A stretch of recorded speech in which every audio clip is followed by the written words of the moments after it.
Hello and welcome again to another week of tech news. For this video, we'll talk about Amazon's new world and its issues on GPUs, Steam Deck and what it's capable of, and a couple of leaks.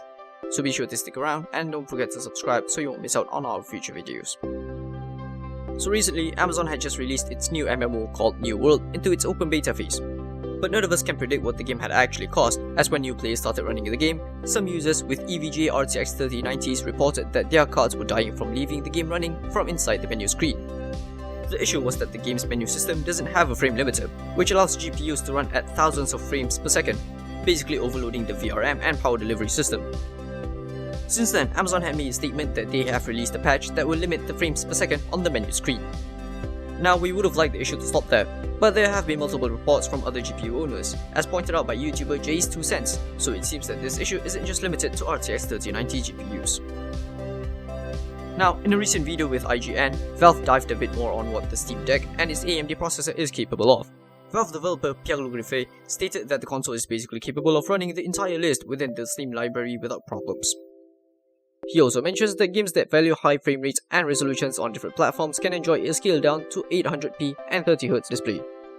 In the case for internal hardware, Valve hardware engineer Yazan Al-Dahayat mentions that the Steam Deck will be using the latest AMD CPU and GPU, which is Zen 2 found in Ryzen 3000 CPUs and RDNA 2 in the Radeon RX 6000 GPUs, as well as LPDDR5 RAM, stating that this might be one of the first products to showcase this memory technology.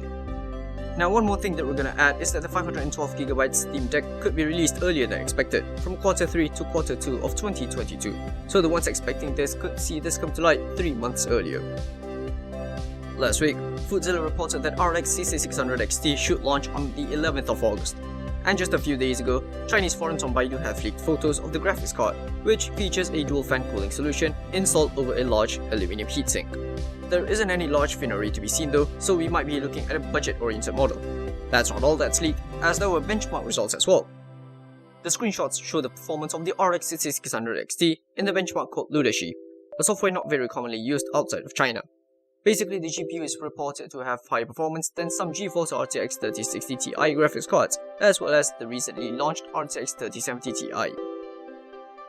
Now, speaking of the RX 6600 XT, according to New Zealand retailers at PB Tech, PowerColor had listed 3 models of the GPU, which are named Fighter, Hellhound, and Red Devil.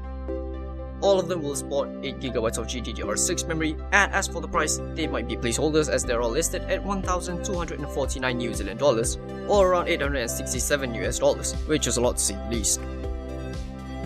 So if you're having gameplay issues, specifically stuttering and lower frame rates in Windows 10 game mode, this might be from the security patches released after March.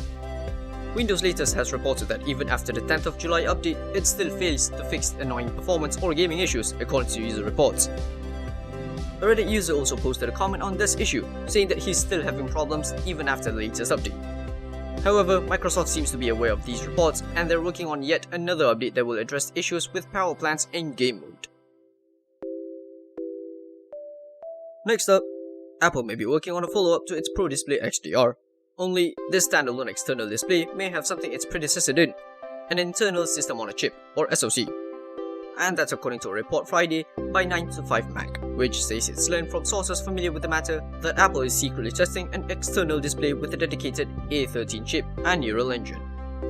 The Apple-designed A13 first appeared in the iPhone 11 lineup, while the neural engine, which accelerates machine learning tasks, first appeared when Apple introduced the A11. The new display is reportedly being tested in a project codenamed J327, but 9to5Mac says many details remain unclear.